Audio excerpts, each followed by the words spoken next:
Les gars, bienvenue dans Light Sport et dans l'épisode 1 de Light Interview. Aujourd'hui, on se retrouve avec Luc Mathieu Ndongo, joueur de 19 ans qui est passé par Crépy-en-Valois, choisi au bac et Chambly. Il va nous parler de son parcours, de ses projets futurs et donner des conseils aux gens qui nous regardent. On se retrouve tout de suite.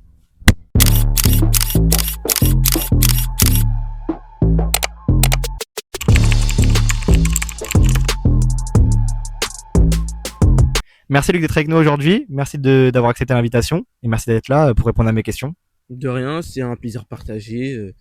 Je suis heureux d'être ici sur cette chaîne, surtout le premier épisode d'une longue série, donc très heureux. Ok, bon, on va commencer directement dans le vif du sujet. Est-ce que tu pourrais te présenter en quelques mots pour les gens qui ne te connaissent pas, qui vont voir la vidéo? Moi je m'appelle Luc Mathieu Ndongo, j'ai 19 ans et actuellement je suis footballeur au club de l'USLPV, en gros l'US Pays du Valois quoi. Et qui évolue en quel niveau? La senior 1, elle est en National 3, mais moi je suis actuellement avec la réserve parce que je suis un jeune qui vient de débuter dans le monde senior et qui veut engranger de l'expérience dans le monde senior. Ok. Du coup, pour résumer, tu as un parcours assez classique d'un jeune footballeur. Mm. Tu as commencé à Crépy-en-Valois, c'est ça? Ouais, c'est ça. De mes 6 à 13 ans, j'ai commencé à Crépy-en-Valois, dans le club de ma ville. Ensuite, après, je suis allé 2 ans à l'US Choisi au Bac, où on évoluait en régional 1 et régional 2. Après, malheureusement, il y a eu la période du Covid. Et la période du Covid, ça a un peu freiné un peu cette ascension qu'on a pu avoir dans le monde jeune. Et ensuite, après, arrivé à mes 15 16 ans, je suis allé au FC Chambly-Oise pour découvrir tout ce qui est internat, la régionale 1, on va dire le haut niveau de, de mon âge, quoi. Et voilà, on a essayé de jouer la montée. De toute façon, après, je pense qu'on va revenir sur ça. Ouais, justement. Mais voilà, là, j'ai quitté le FC Chambly-Oise et je suis épanoui au USLPV. Ok, du coup, tu as passé 4 saisons pleines à Chambly, c'est ça? Ouais, c'est ça. Et du coup, comment toi, tu as vécu l'arrivée dans une structure beaucoup plus professionnelle, on va dire, ou semi-professionnelle, après avoir connu des clubs de régional et de district, du coup? Honnêtement, le changement, il s'est fait, on va dire, naturellement parce que les joueurs avec qui j'étais entouré, bah, c'est des joueurs que je côtoyais déjà, qui étaient déjà en sélection, qui est équipe de l'Oise, équipe de Hauts-de-France. Et honnêtement, l'adaptation, elle s'est fait très rapidement. Et en vrai, je me suis bien épanoui là-bas. Je me suis fait des amis, maintenant qui sont devenus mes frères. Puis voilà, hein. Voilà. Justement, en parlant de ça, est-ce que tu as un souvenir bien précis avec un de tes coéquipiers, genre, je sais pas, un souvenir de tes 4 années qui t'est vraiment resté marqué, que ce soit à l'internat, sur le terrain, à l'entraînement ou en dehors, je sais pas. Je pense que mon meilleur souvenir durant ces 4 années, c'est, je pense, la montée en U19 nationaux. Aussi, l'un de mes deuxièmes meilleurs souvenirs, c'est le but de l'égalisation pour les barrages en U17 NAS. À la dernière minute à Dunkerque, vraiment contexte chaud bouillant, des crachats, des insultes. En vrai, c'est ce qu'on veut. En vrai, quand on est un compétiteur, quand on aime l'adrénaline, c'est ce qu'on veut. Mais après, mon pire souvenir, je pense que c'est la défaite, défaite, défaite au penalty. Ouais, contexte, on leur donne les buts de deux. Puis voilà, hein. Et du coup, pour en revenir aussi à ta saison en 19 NAS et tes saisons précédentes à Chambly, on m'a dit que tu étais un défenseur qui marquait beaucoup, Ouais, qui aimait le but pour le ouais, coup. c'est ça, ouais, c'est ça. Bah moi, en vrai, j'ai toujours commencé en tant que défenseur central de métier. Après, j'ai été un peu repositionné en tant que milieu défensif ou latéral droit. Mais je sens en moi que j'ai cette âme de numéro 9. Et c'est un poste qui pourrait te plaire. Tu pourrais te voir jouer dans une division inférieure en tant que numéro 9. Dans une autre vie, ouais, mais actuellement, non. Là, je suis bien en tant que défenseur. Je suis bien. Et justement, tu m'as dit que tu étais défenseur central de métier. Est-ce que tu as une inspiration dans le monde du football qui t'a donné envie d'être défenseur central ou pas du tout? Une inspiration comment dire, à ne pas reprendre Rudiger avec cette hargne, un peu cette folie. Et puis voilà, un Rudiger ou après, son sérieux. En vrai, j'aime bien Thiago Silva, Kipembe. Et puis voilà, quoi. C'est des défenseurs qui m'ont marqué. Parce qu'en étant natif de Crépy, on est proche de Paris. Donc Mm. forcément, on supporte le PSG. Ouais, c'est ça. Ok, du coup, ouais, inspiration parisienne. Ouais, à fond. Je suis toujours derrière le PSG. Je regarde tous les matchs et tout. Du coup, Ousmane Ballon d'Or, on valide. Ouais, on valide, hein. C'est pour ça que Adidas. On est en Ousmane aujourd'hui. Ouais, non, Ousmane. Ok. Et du coup, pour revenir sur ton parcours, qu'est-ce qui t'a donné envie de commencer le football étant plus jeune? C'est quoi, on t'a directement mis dedans, ta famille, ou c'est toi de toi-même? Euh, Au tout début, moi, je n'étais pas consacré pour le foot. J'étais plus orienté vers le tennis, dû à ma mère qui voulait que je fasse du tennis. Du coup, je me suis mis au tennis. Mais la réalité m'a vite rattrapé parce que j'ai mes deux grands frères qui jouaient au club de Crépy-en-Valois. Et instinctivement, bah, en regardant les matchs de mes frères, en les suivant partout dans leurs essais dans des nombreux clubs pro, je me suis dit, allez, pourquoi pas jouer au football. Et c'est ce qui m'a un peu inspiré à jouer au football. Et plus, en plus de ça, il y a mon père qui m'a beaucoup poussé à m'y mettre plus sérieusement derrière, enfin, plus particulièrement dans ces dernières années, quand ça a commencé un peu à être sérieux au FC Chambly-Oise. Il m'a un peu poussé et c'est là que là enfin, je suis pleinement dans le football, quoi. Ouais, du coup, pour vous, la famille, c'est très important. C'est ce qui vous a poussé derrière à continuer le foot et à le prendre encore plus au sérieux, c'est ça? Ouais, c'est ça. En vrai, ma famille, c'est un tout, je leur dis tout. Quand il y a des nouvelles, qui soient bonnes bonnes ou négatives, on se les dit. Après, on essaye de voir les bons choix. Par exemple, le fait que je sois allé dans un club de R2 où je peux avoir du temps de jeu, histoire d'avoir plus d'expérience dans le monde senior qu'aller dans un club de National 2 pour jouer avec, on va dire, les équipes C ou B. Non, non, ça m'intéresse pas trop. Ok, du coup, Pas du là, tout. on retrouve surtout le plaisir de jouer au foot avant tout. Et vous avez parlé de vos frères qui ont été dans des clubs professionnels. Est-ce que vous, ça a été votre cas? Enfin, toi, je peux te tutoyer, du coup, parce Ouais, ouais, que... ouais. Ouais, moi j'ai eu de nombreux essais dans des clubs professionnels. J'ai commencé avec Nantes. J'ai commencé avec Nantes. Après j'ai fait Lille. Après j'ai fait Nancy. Après j'ai fait Lens, Auxerre. Et après, bah c'est tout. Après je sais pas si on peut compter comme club professionnel Chambly parce qu'à ce moment-là ils étaient en Ligue 2. Ça veut dire, ouais, si on peut le compter, ouais, donc Chambly, ouais, voilà, ces clubs-là où je suis allé en essai. Et du coup, pour en revenir à ton parcours, du coup, avec des tests professionnels, ça n'a jamais abouti. Cause quoi? Cause Covid? Cause résultats? Moi, je pense que les résultats, enfin, les tests n'ont pas été concluants dû au profil, parce que à l'époque, j'étais un défenseur qui était long et fin, mais qui n'était pas assez agressif. Et pour un défenseur, l'agressivité, c'est très important. Après, défenseur long, fin, droitier, qui court vite, il y en a plein, des joueurs comme moi. Ça veut dire que je pense que ça a pas abouti, hein. Après aussi, il y a eu la cause du Covid. Le Covid, ça a un peu freiné certaines, certaines acceptations dans de clubs professionnels. Et puis voilà, du coup, j'ai décidé de bonifier, enfin, de préférer le temps de jeu que le club pro, quoi. Ok, mais en vrai, c'est quelque chose qui est normal quand on veut du temps de jeu au final. Et pour en revenir au fait que vous êtes un défenseur long, pied droit, fin, qui n'avait pas d'agressivité, est-ce que vous avez travaillé sur ça? Enfin, est-ce que tu as travaillé sur ça pour justement mettre en place dans ton jeu de l'agressivité où tu n'as pas changé ta façon de jouer et tu es resté fidèle à tes principes, on va dire, de jeu, où tu as justement travesti un peu ça et... essayer de travailler sur ton agressivité? Moi, j'ai préféré rester sur mes acquis. Hein. J'ai pas, on va dire, pas assez travaillé dans mes anciennes années en tant que jeune. Et je pense que c'est ce qui m'a fait défaut. Je pense que j'aurais dû travailler sur mes défauts afin d'obtenir, on va dire, le Graal, on va dire, un contrat dans un centre de formation.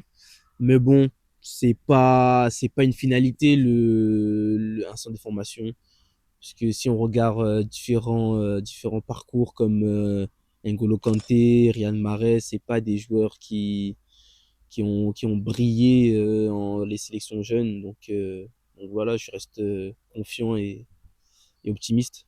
Du coup, ouais, en parlant d'optimisme, excuse-moi, d'optimisme, est-ce que tu te vois encore faire quelque chose dans le football à 19 ans là? Est-ce que tu te vois avoir l'accès dans un monde Ligue 2, même N1, ou voir Ligue 1, ou même à l'étranger? Je sais pas si toi, l'étranger, c'est une option pour toi, si ça t'intéresse, mais est-ce que tu te vois encore dans les années à venir? Justement, c'est les questions que je voulais te poser. Où tu te vois maintenant sur un terrain de foot et où tu te vois dans 5 ans par rapport à ça? Est-ce que tu te vois encore sur un terrain de foot dans 5 ans? Est-ce que tu te vois plus haut? Est-ce que tu te vois jouer en foot plaisir? Est-ce que tu te vois à l'étranger? Comment toi tu te sens et comment tu te vois? Là, j'ai 19 ans, première année en senior, je découvre. Et honnêtement, je pense que ouais, tout est jouable. J'ai l'avenir devant moi. Je peux encore progresser. J'ai encore des lacunes que je dois bosser. Après, concernant dans 5 ans, ouais, je me vois aller ouais, National 2, National 1, pour être honnête. Après, l'étranger, c'est ce qui m'intéresse. Enfin, ça peut m'intéresser. Mais après, maintenant, tout est une question de contact. Hein, les agents, l'entourage familial, les amis, tu vois, tu vois, c'est un peu, on va dire, comme du business, quoi. Mm. Donc voilà, moi, ça peut m'intéresser, mais pour l'instant, Manque d'opportunités. ouais, c'est ça, j'ai pas de contact. Mais c'est ce qui te ferait Ouais, plaisir. Genre ouais, ça peut me là, faire plaisir, ouais. défenseur central en première ligue, ça te ferait rêver. Ouais, ouais, un peu, ouais. Genre, ce serait qui ton défenseur central de rêve avec qui tu voudrais jouer en charnière? Ah, Van Dyke. Ah, Van Dyke. Ce serait pour toi Ouais, ouais, Van le central Dyke. idéal Ouais, Van Dyke direct. Ouais, Van Dyke. dans le monde, dans le football moderne, c'est celui qui t'inspire le plus là? Ouais, actuellement, ouais, c'est Van Dyke. Après, j'aime bien, en vrai, Marquinhos, toujours. Mais sinon, ouais, c'est Van Dyke, moi, qui m'inspire actuellement. Et un jeune qui t'inspire, enfin, que tu vois monter là, que tu trouves bon en défense. Wow, enfin, je regarde pas trop les jeunes, hein, Ok. honnêtement. Après, je regarde un peu les performances des joueurs avec qui j'ai joué ou même contre qui j'ai joué. Donc voilà, après en défense, non, je suis pas trop. Je voulais en venir à ça justement. Les joueurs avec qui tu as joué et contre qui tu as joué, est-ce que tu as des noms, des joueurs qui te sont restés en tête, genre des matchs où tu as joué contre un joueur et tu t'es dit waouh, ce mec-là, bah, il va exploser, tu l'as senti, genre tu t'es dit ce mec-là, il va aller plus loin. Genre ce mec-là, il a le truc en plus que d'autres n'ont pas. Ouais, j'en ai pas mal. Il y a Noah Sangui, latéral gauche du Paris FC. J'ai joué contre lui quand il était à l'AFC Creil. Aussi, j'ai joué avec lui quand on était en sélection dans mes catégories jeunes, mes sélections en équipe de l'Oise. On a fait l'Evan ensemble. Après, il y a qui? J'ai affronté qui? Ayub Bouadji, Hmm. aussi 2007 de Creil, qui était surclassé. Après, j'ai affronté aussi Mbaye du PSG. Après, il y a aussi le l'ailier gauche du LOSC, Diaoun. Diaoun, je les ai affrontés. Bon, franchement, très bon, très bon. Très rapide. Mbaye aussi très rapide. Mais ouais, voilà, c'est ces 4 joueurs-là qui m'ont impressionné. Est-ce que tu vois un mec comme Bouabdi qui explose tout en Ligue 1, qui est facile, on va dire. Enfin, moi, Mhm. je le vois jouer, je le trouve exceptionnel, ce mec. Est-ce que quand tu le vois jouer, quand tu le vois facile dans un milieu de terrain comme le LOSC, dans un club comme le LOSC surtout, Mhm. est-ce que tu le voyais comme ça déjà à ton âge? Est-ce que tu pensais qu'il allait autant exploser? Parce que là, on peut dire qu'il a vraiment explosé Ouais. de sa maturité pour son âge sur un terrain. Bah, autant explosé quand on était petit, je dirais non. mais on voyait très bien qu'il avait un truc en plus par rapport à nous. Donc voilà, on a vu un peu ce déclic. Voilà, il avait un peu cette finesse technique qu'il avait comparé à nous. Et puis voilà, hein.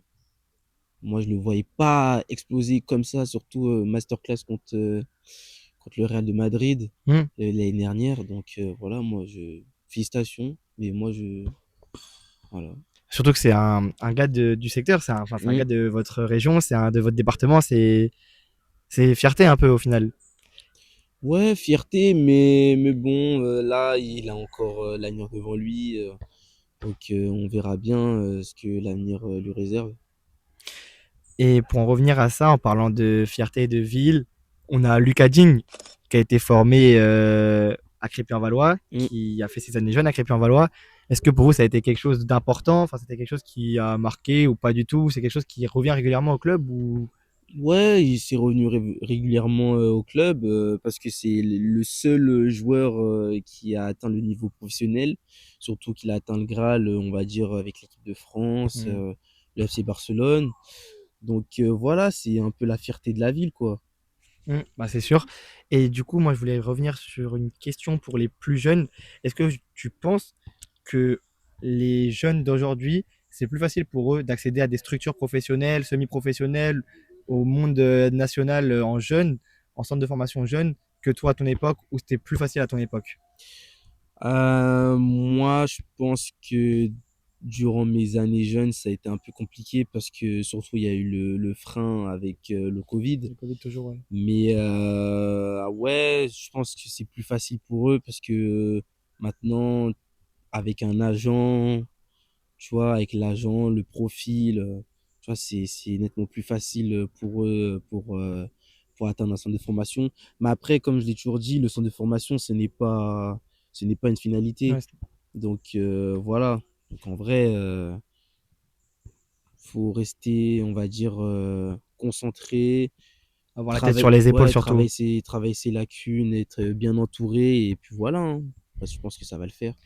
Moi, du coup, par rapport à ça aussi, en parlant d'avoir la tête sur les épaules, est-ce que tu penses que justement le fait d'être en centre de formation ou de jouer dans un monde comme 18-19 NAS, est-ce que tu penses que ça arrive ou c'est fréquent qu'on prenne trop vite la grosse tête en se disant qu'on va directement accéder derrière en sortant de 19 NAS dans un monde comme le monde professionnel, où toi, tu t'es dit, après mon année de 19 NAS, ça va être plus compliqué et je vais devoir redescendre, ou tu t'attendais à jouer à un plus haut niveau, parce qu'en soi, tu joues en Régional 2 dans une réserve de N3, donc tu vas être peut-être amené à jouer avec cette N3, mais est-ce que tu te voyais déjà plus haut en sortant de là? Parce que du coup, là, ça rattrape un peu la réalité de se dire que tu peux jouer en 19 NAS, tu peux être en centre de formation, mais derrière, sortir et rejouer en Régional, tu vois.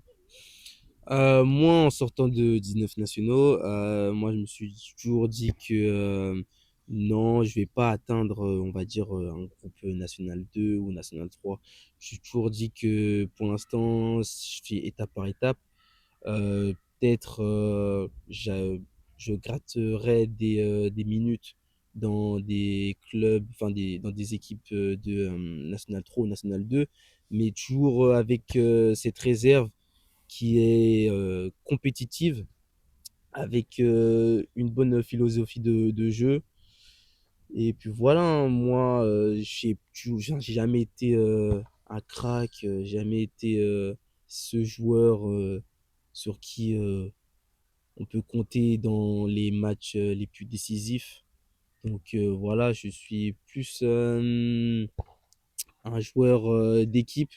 Je suis pas un joueur individuel puisque moi je suis un défenseur. J'aime gagner, j'aime pas prendre de but. Donc moi par exemple, on va dire je suis un peu on va dire le leader avec mon acolyte avec mon central qui m'épaule. Mais sinon non, je me voyais pas atteindre un groupe national 2 à ma sortie des 19 NAS. Ok, mais au-delà d'être un crack, t'étais un bosseur surtout. C'est ça qui Ouais, t'a permis d'en arriver là où t'es. ouais, c'est ça. Moi, j'ai fait beaucoup de sacrifices dans ma jeunesse. Donc, c'est ce qui m'a permis d'atteindre, on va dire, le niveau 19 NAS. Mais en sortant de là, on voit vraiment la réalité du monde senior avec, avec la difficulté, par exemple, de la préparation physique, parce que la préparation physique, c'est pas la même en senior qu'en jeune. Tu vois, on court beaucoup, c'est plus difficile, le jeu il est Hmm. plus physique, Il y a plus d'impact. ouais, il y a plus C'est pas le d'impact, même c'est monde. ça. Ouais. Et justement, par rapport à ça, là, c'était bien justement de faire une piqûre de rappel à ceux qui nous regardent, s'il y a des plus jeunes, de leur dire surtout que bah, c'est pas parce que tu vas jouer en 17, 18, 19 NAS que derrière, tu vas être directement dans un club. Et c'est là que je voulais te demander, est-ce que toi, tu as déjà été dégoûté du foot, te dire que tu voulais arrêter et de faire passer ce message justement aux gens qui nous regardent, de surtout ne pas arrêter, de ne pas lâcher son projet, de ne pas lâcher ce qu'ils ont envie de faire, parce que même si tu joues en 18, 19 NAS, tu peux te retrouver demain en régional, en district, peut-être en réserve de N3, mais ça ne veut pas dire qu'il faut abandonner. Justement, c'est ton cas, justement, tu n'as pas abandonné, tu es encore là et tu es encore à la recherche de nouveaux horizons et de nouveaux projets. Donc voilà. Ouais, moi, c'est plus pendant mon année 19. On a enchaîné beaucoup de défaites. Il n'y avait pas de résultat. Moi, je me suis dit que ça sert à rien de faire toujours 1 heure aller, 1 heure retour de trajet pour perdre le week-end. Du coup, j'ai un peu été démoralisé. J'ai même pensé à arrêter le foot. Mais comme je l'ai toujours dit, il y a ma famille qui m'a épaulé, qui m'a toujours gardé sur le droit chemin. Donc, j'ai continué, j'ai persévéré et puis voilà, hein, je suis là, je joue au foot, je suis épanoui et puis voilà, hein. Et du coup, je reviens sur le fait de sacrifice que tu as mentionné avant. Euh, Tu pars à l'âge de 15 ans à Chambly, tu habites à C'est ça. Crépy, Mm, donc c'est pas la ville d'à côté non plus. Du coup, de là, toi qui es très proche de ta famille, de tes amis qui sont du coup dans le secteur de ta ville, comment tu le vis, cette séparation entre guillemets de passer de ta ville, ta famille, tes proches, ton club d'enfance, tout ton entourage d'enfance, parce que tu as fait tes mm. classes, ton école, ton collège à Crépy, c'est ça? Ouais, c'est ça. Donc comment tu passes de tout ça à passer d'un cadre où tu as un confort, tu as un cocon, à un endroit où tu n'as plus grand chose, tu dois tout reconstruire. Genre, tu l'as vraiment vécu comme un sacrifice à faire, tout ça? Ou Bah ouais, en sortant du collège, ouais, c'est plus un sacrifice parce que tu vois, t'as tous tes potes, c'est comme si tu déménageais quoi. T'as tous tes potes dans ta ville, tu joues dans le club de ta ville, à eux-mêmes, tu joues même à côté. Après, ça va, moi j'ai la chance que j'étais en internat. Et en internat, c'était 5 jours à l'école, en gros à l'internat, le lundi jusqu'au vendredi. Et le vendredi soir, je rentrais chez moi et je voyais mes potes, je jouais à la console comme un ado de comme un base, jeune quoi. au final, Ouais, ça n'a comme un pas ado changé de ton base. quotidien. Ouais. Et j'avais deux dernières questions. La première qui n'a rien à voir avec le contexte de toi. Là, cette année, on a Creil, du coup, club de ta région, qui est en 19 NA cette année, Mm, qui est sur un bon début de saison, on va pas se mentir. mhm, Je pense qu'on ne les attendait pas à ce niveau-là de performance et de résultats. mhm. Tu vois comment leur fin de saison, leur suite de saison en tout cas? Moi, en vrai, je le vois plus avec le maintien parce que c'est une équipe avec beaucoup de qualité. Parce que notamment, je connais deux, trois joueurs qui ont joué avec moi à Chambly.